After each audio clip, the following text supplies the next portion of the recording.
Pourquoi tu te sens en retard, même quand tu fais de ton mieux? Chapitre 1. Le sentiment d'être en retard.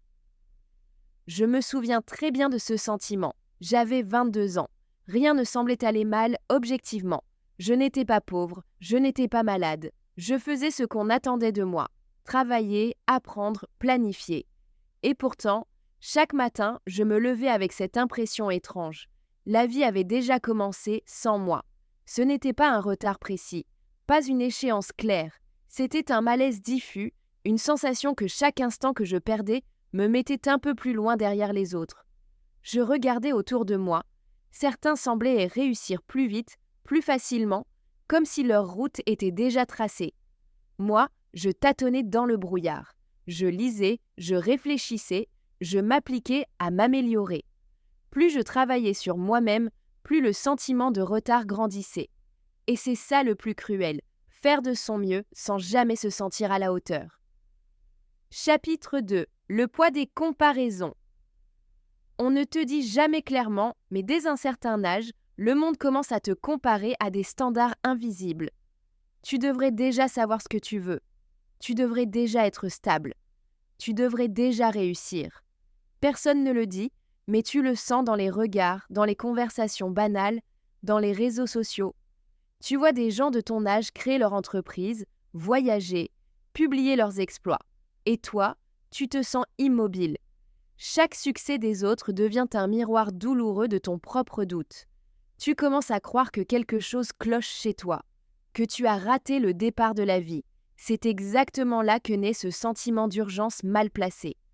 Pas parce que tu es lent, pas parce que tu es incapable, mais parce que tu mesures ta vie avec les bons moments des autres, au lieu de regarder ton propre chemin. Chapitre 3. Le décalage entre image et réalité. Les réseaux sociaux amplifient ce décalage. Tu ne vois jamais la réalité, seulement le résultat. Les réussites rapides, les voyages, les promotions, jamais les heures d'échec, les nuits sans dormir, les doutes, les erreurs répétées. Je me souviens de ce jour où j'ai compris, je comparais mon chapitre 2 au chapitre 10 de quelqu'un d'autre. C'était absurde. Mais mon cerveau n'a pas de filtre pour ces absurdités.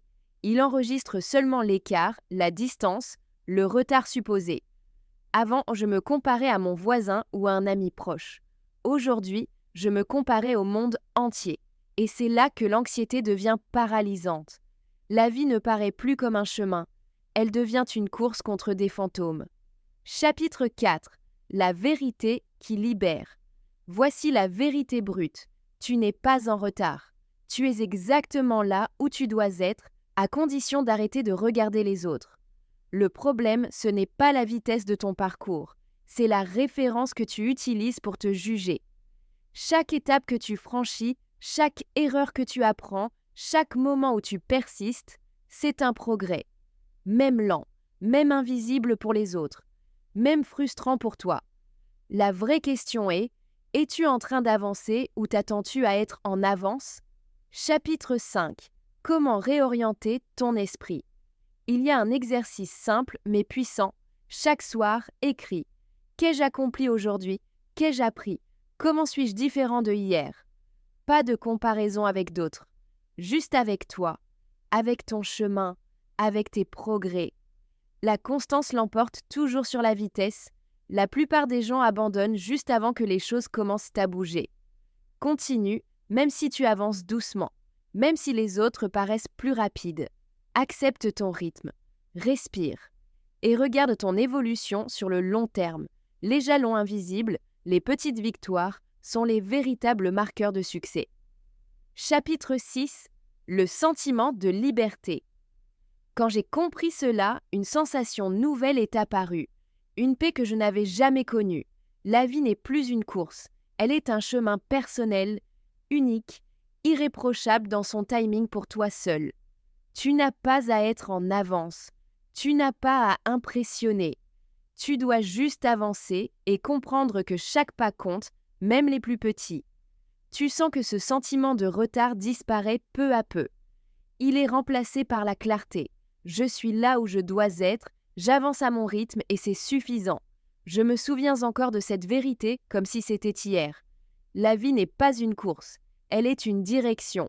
Et toi, tu choisis ton chemin. C'est tout, tu n'as pas raté le départ, tu n'as pas échoué, tu es simplement en train de construire ton parcours à ton rythme.